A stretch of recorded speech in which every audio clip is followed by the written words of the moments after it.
അഹമ്മദ് പുന്നയ്ക്കൽ, പ്രിയപ്പെട്ട league president MA Razak, പ്രിയങ്കനായ മായനാജി, പ്രിയപ്പെട്ട advocate PM Niyas, Shri Umar Pandikasala, Shri PM George, N Subrahmanian, വേദിയിലെ ബഹുമാന്യരായിട്ടുള്ള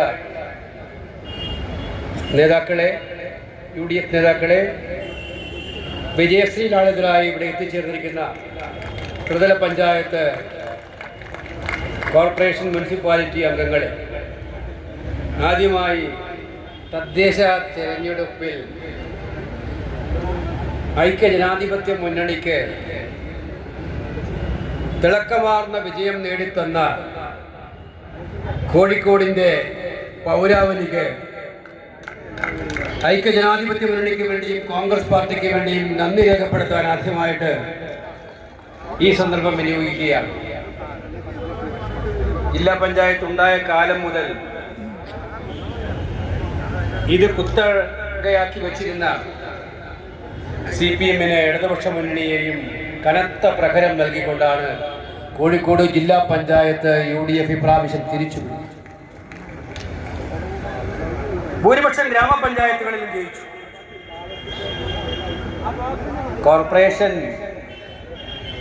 ജയിച്ചു എന്ന് പറയാൻ LDF-ന് നാണിക്കേണ്ടി വരുമെന്നുള്ളതാണ് സാഹചര്യം. അല്പം നാണം ഉണ്ടെങ്കിൽ അവർ പറയില്ല കോഴിക്കോട് കോർപ്പറേഷൻ ഞങ്ങൾ ജയിച്ചു എന്ന്. ജയിച്ചത് എങ്ങനെയാണെന്നുള്ളത് നിങ്ങൾക്ക് എല്ലാവർക്കും അറിയാം. കോഴിക്കോട് കോർപ്പറേഷനിൽ BJP-യുടെ സീറ്റ് വർദ്ധിച്ചതിന് ഉത്തരവാദി ആരാണെന്ന് ചോദിച്ചാൽ ഒറ്റ ഉത്തരവേ ഉള്ളൂ, അത് CPM-ഉം കേരള സർക്കാരുമാണ് എന്നുള്ളത് വാർഡ് വിഭജനത്തിലൂടെ നിങ്ങൾ കാണിച്ചു കൊടുത്തതാണ്. ഇത് കോഴിക്കോട് മാത്രമല്ല, തിരുവനന്തപുരത്തും ഇത് തന്നെയായിരുന്നു. അപ്പൊ ഈ വാർഡുകൾ വെട്ടിമുറിച്ച് UDF-നെ എങ്ങനെ പരാജയപ്പെടുത്താൻ കഴിയും എന്നുള്ള പരീക്ഷണം മുഴുവൻ നടത്തി BJP ജയിച്ചാലും UDF തോൽക്കണം എന്നുള്ള ചിന്തയോടുകൂടി നിങ്ങൾ നടത്തിയ വാർഡ് വിഭജനത്തെ അതിജീവിച്ചിട്ടാണ് കോഴിക്കോട് ഐക്യജനാധിപത്യ മുന്നണി നേടിയിരിക്കുന്ന ഈ വൻ വിജയം എന്നുള്ളത് നിങ്ങളുടെ പരാജയത്തിന്റെ ആഴം വർദ്ധിപ്പിക്കുന്നു എന്ന് അവരോട് പറയട്ടെ. ഞാൻ ദീർഘമായി പ്രസംഗിക്കേണ്ട കാര്യമുള്ള നേതാക്കന്മാരുടെ നിരയുണ്ട്. 3-4 പോയിന്റ് മാത്രമേ ഇവിടെ പറയാൻ ഉദ്ദേശിക്കുന്നു. ഇത് കേരളത്തിലെ ജനങ്ങളുടെ മനസ്സിലുള്ള ചിന്തയാണ് ഈ തെരഞ്ഞെടുപ്പിലൂടെ പ്രതിഫലിച്ചത്. ഐക്യജനാധിപത്യ മുന്നണി പ്രവർത്തകർ, നേതാക്കളെ കഠിനമായി അധ്വാനിച്ചിട്ടുണ്ട്. ആ അധ്വാനത്തിന്റെ ഫലമാണ് ഈ റിസൾട്ട്.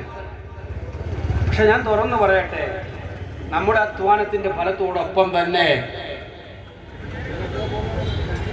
തുടർഭരണം സമ്മാനിച്ച വേദനയുള്ള ജനങ്ങളുടെ യഥാർത്ഥമായ പ്രതികരണവും ഈ തെരഞ്ഞെടുപ്പിൽ ഉണ്ടായിട്ടുണ്ട്. ഇത് കൂടാതെ മൂന്നാമതൊരു ഘടകം കൂടിയുണ്ട്.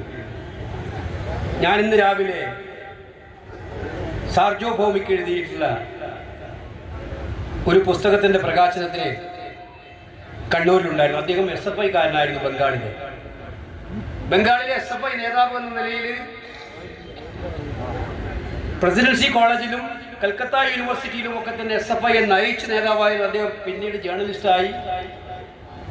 അദ്ദേഹം എഴുതിയ പുസ്തകമാണ് ഇന്ന് കണ്ണൂരിൽ മലയാള പരിഭാഷയാണ് പ്രകാശനം ചെയ്യാറ്. ആ പുസ്തകം ഒന്ന് വായിച്ചാൽ കമ്മ്യൂണിസ്റ്റ് മാർക്സിസ്റ്റ് പാർട്ടിക്ക് 30 വർഷക്കാലം ഭരണം നൽകിയതിലൂടെ ഒരു പാർട്ടിയുടെ ആശയപരമായ അധപ്പതനത്തിന്റെ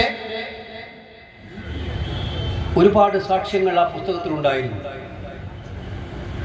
അവരുടെ ഭരണം മാഫിയ ഭരണമായി മാറുന്നത്, അവരുടെ ഭരണം ജനങ്ങളുടെ എതിരായിട്ടുള്ള ഭരണമായി മാറുന്നത്, അങ്ങനെ കൺമുന്നിലൂടെ കമ്മ്യൂണിസം വഴുതി വീണ് അധികാര കൊതിമൂത്ത കമ്മ്യൂണിസ്റ്റുകാർ ആ പാർട്ടിയെ പോലും കുഴിച്ചു മൂടത്തക്കവണ്ണമുള്ള നയങ്ങളുമായി മുന്നോട്ട് പോയെന്ന് അദ്ദേഹം അതിൽ എഴുതിക്കൊണ്ടിരിക്കുകയാണ്. അവസാനം അദ്ദേഹം ആ പുസ്തകം അവസാനിപ്പിക്കുന്നത് 2021 അദ്ദേഹം ബംഗാൾ നിയമസഭാ തെരഞ്ഞെടുപ്പിന് തൊട്ട് മുൻപ് കമ്മ്യൂണിസ്റ്റ് പാർട്ടിയുടെ സംസ്ഥാന കമ്മിറ്റി ഓഫീസിലേക്ക് പോയപ്പോൾ വലിയ കൊട്ടാരമാണ് അവിടെ ഓഫീസ്. അവിടെ ആ ഓഫീസിൽ ചായ കുടിച്ച് ഭക്ഷണം കഴിച്ചുകൊണ്ടിരിക്കുന്ന ഒരു പാർട്ടി ഓഫീസിൽ കാണാത്ത ഒരു ജാഗ്രതയും ഒന്നുമില്ലാതെ എന്ത് സംഭവിച്ചാലും ഒന്നുമില്ല എന്ന് നിസ്സംഗതയോട് കാണുന്ന കമ്മ്യൂണിസ്റ്റ് പാർട്ടി നേതൃത്വത്തെക്കുറിച്ച് പറഞ്ഞിട്ടാണ് ആ പുസ്തകം അവിടെ അവസാനിക്കുന്നത്. ഇവിടെയും എനിക്ക് പറയാനുള്ളത് തുടർഭരണം എന്നുള്ളത് പാർട്ടിയുടെ ആശയങ്ങൾ വളരുകയല്ല. തുടർഭരണം എന്ന് പറയുന്നത് പാർട്ടിയുടെ ചിന്താഗതി വളരുകയല്ല. തുടർഭരണം എന്ന് പറയുന്നത് കമ്മ്യൂണിസ്റ്റ് പാർട്ടിക്കാരൻ ഒരിക്കലും ചിന്തിക്കാത്ത വഴിയിലൂടെ ഈ പാർട്ടിയെ കൊണ്ടുപോകുന്നതാണ് എന്ന് തിരിച്ചറിഞ്ഞ കമ്മ്യൂണിസ്റ്റുകാരനും നമുക്ക് ഈ തെരഞ്ഞെടുപ്പിൽ വോട്ട് ചെയ്തിട്ടുണ്ട് എന്നുള്ള കാര്യം അടിപൊളിയിട്ട് പറയാൻ വേണ്ടിയിട്ടാണ് ഞാനിത് പറഞ്ഞത്. കാരണം ഒരു അത്യാപത്തിൽ നിന്നും ആ പാർട്ടിയെ രക്ഷപ്പെടുത്തണമെന്ന് ആഗ്രഹിക്കുന്നവൻ വോട്ട് മാറ്റി ചെയ്തിട്ടുണ്ട്. അത് തന്നെയാണ് 3 മാസം കഴിഞ്ഞ നിയമസഭാ തെരഞ്ഞെടുപ്പിലും പറയാനും. ഈ പരാജയത്തിന്റെ പാഠം പഠിച്ചു. അവർ ഈ പരാജയത്തിന്റെ പാഠം പഠിച്ചു. ഈ പരാജയത്തിന് ശേഷം CPM-ന്റെ ഒരുപാട് റിയാക്ഷൻസ് നമ്മൾ കണ്ടു. ആ റിയാക്ഷൻസ് CPM സെക്രട്ടറി പറഞ്ഞിട്ടുണ്ട്, അവരുടെ കൺവീനർ പറഞ്ഞിട്ടുണ്ട്, സാക്ഷാൽ മുഖ്യമന്ത്രി തന്നെ 1-2 തവണ പറഞ്ഞിട്ടുണ്ട്. കോഴിക്കോട് പ്രസംഗിക്കുമ്പോൾ മുഖ്യമന്ത്രി പറഞ്ഞ കാര്യങ്ങൾ കേട്ടിട്ട് സത്യത്തിൽ ഞാൻ ഇന്ന് സാർവഭൗമികന്റെ പുസ്തകം വായിച്ച കമ്മ്യൂണിസ്റ്റ് പാർട്ടിയുടെ ആശയപരമായ പാപ്പരത്തിന്റെ തുടക്കം മുഖ്യമന്ത്രിയുടെ വാർത്താ സമ്മേളനത്തിൽ കണ്ടു. നിരാശയുണ്ടാകാം.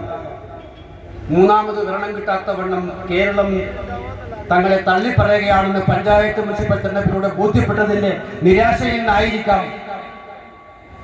അതല്ലെങ്കിൽ എങ്ങനെയെങ്കിലും ജയിക്കാൻ വേണ്ടിയിട്ടുള്ള കരകയറൽ.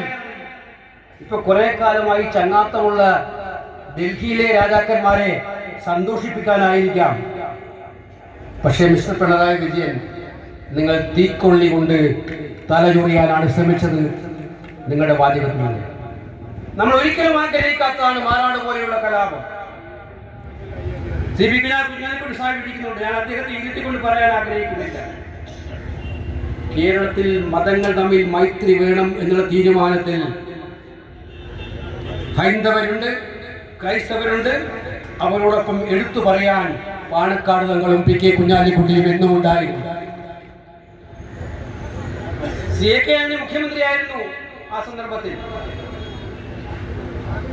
ആ കലാപം, നിർഭാഗ്യകരമായ കലാപത്തിലെ യഥാർത്ഥ പ്രതികളെ കൊണ്ടുവന്നകത്താക്കാനും അത്തരമൊരു കലാപം പിന്നീട് ആവർത്തിക്കാതിരിക്കാനും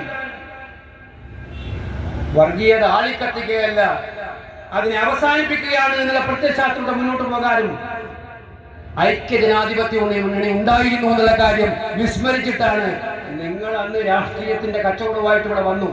പിണറായി പറയുന്നത് കേട്ടു കുഞ്ഞാലിക്കുട്ടിയെ ഒഴിവാക്കിയിട്ടാണ് ആന്റണി വന്നത്. പിണറായി സർവരും കൂടെ മാതൃഭൂമി അതിനെക്കുറിച്ച് വ്യക്തമായിട്ട് എഴുതിയിട്ടുണ്ട്. പിണറായി അവിടെ ഒറ്റക്ക് പോയി, അവിടെ പോയപ്പോൾ തന്നെ നേരിടേണ്ടി വന്ന, അവിടെ പോയപ്പോൾ അദ്ദേഹത്തിന് നേരിടേണ്ടി വന്ന വലിയ പ്രതിഷേധത്തെ കുറിച്ച് പത്രത്തിൽ എഴുതിയിട്ടുണ്ട്.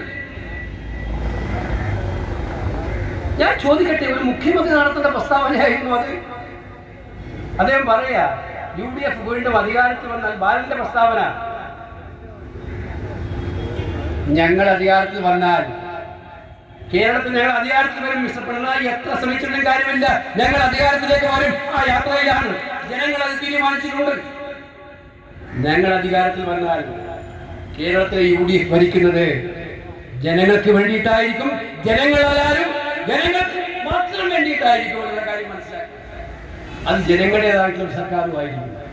ആഭ്യന്തരം ഭരിക്കുന്നതും അതുപോലെ തന്നെ പൊതുമരാമത്ത് ഭരിക്കുന്നതും അതുപോലെ എല്ലാ വകുപ്പും ഭരിക്കുന്നതും കേരളത്തിലെ ജനങ്ങൾക്ക് വേണ്ടിയിട്ടായിരിക്കും എന്നുള്ള കാര്യം നിങ്ങൾ മനസ്സിലാക്കുക. ഞങ്ങൾ അന്ന് ഒരു കാര്യം കൂടെ തമാശക്ക് പറയാം. ജമാഅത്തെ ഇസ്ലാമി ആഭ്യന്തര വകുപ്പ് ഭരിക്കുമെന്നാണ് ബാലൻ പറഞ്ഞത്. എന്തൊരു ബാലിശമായ പ്രസ്താവന. ജനാധിപത്യ മുന്നണി കൃത്യമായിട്ടുള്ള നയങ്ങളുമായിട്ട് മുന്നോട്ട് പോകുന്ന പാർട്ടിയാണ്. ഞങ്ങളുടെ മുന്നണിയിൽ ആരൊക്കെ ഉണ്ടെന്ന് ഞങ്ങൾ രഹസ്യമാക്കി വെക്കാറില്ല. ഞങ്ങളുടെ മുന്നണിയിൽ ആരൊക്കെ കൂടുന്നുണ്ടെന്ന് ഞങ്ങൾ രഹസ്യമാക്കി വെക്കാറുണ്ട്. ഞങ്ങളുടെ മുന്നണിയിൽ ഇന്നിന്ന കക്ഷികളുണ്ടെന്ന് ആണത്തോടെ പറഞ്ഞ് മത്സരിക്കുന്നവരാണ് ഐക്യ ജനാധിപത്യ മുന്നണി. 96-ലും 2006-ലും 2009-ലും ജമാഅത്തെ ഇസ്ലാമി തങ്ങൾക്ക് വോട്ട് നിന്ന് സഹായിച്ചതിന് പരസ്യമായി നന്ദി പ്രകടനം നടത്തിയിട്ടുള്ള ദേശാഭിമാനിയും CPM-ഉം കോടിയേരി ബാലകൃഷ്ണനും പിണറായി വിജയനും ഇപ്പൊ വർഗീയത പടർത്തിയെടുക്കാൻ വേണ്ടി നടത്തുന്ന ഈ വിഷലിപ്തമായ പ്രചരണം അതാരെ സഹായിക്കും? നിങ്ങൾ സത്യത്തില് ബ്ലണ്ടറിൽ നിന്നും ബ്ലണ്ടറിലേക്ക് മാറിക്കൊണ്ടേയിരിക്കുകയാണ്. പൂട്ടിക്കഴിഞ്ഞാൽ അങ്ങനെ ആവുമെന്ന് എനിക്കറിയില്ല. ആർക്ക് വേണ്ടിയിട്ടായിരുന്നു മുഖ്യമന്ത്രി ആ പ്രസ്താവന നടത്തിയത്? എനിക്കത്തെ ആലോചിച്ചിട്ട് മനസ്സിലായില്ല. ഭരണഘടനാപരമായി സത്യപ്രതിജ്ഞ മുഖ്യമന്ത്രി സത്യത്തിൽ ഞാൻ കേട്ടത് ഒരു സംഘപരിവാറിന്റെ സ്പോക്സ് പേഴ്സൺ സംസാരിക്കുന്ന പോലെയാണ് അന്ന് സാക്ഷാ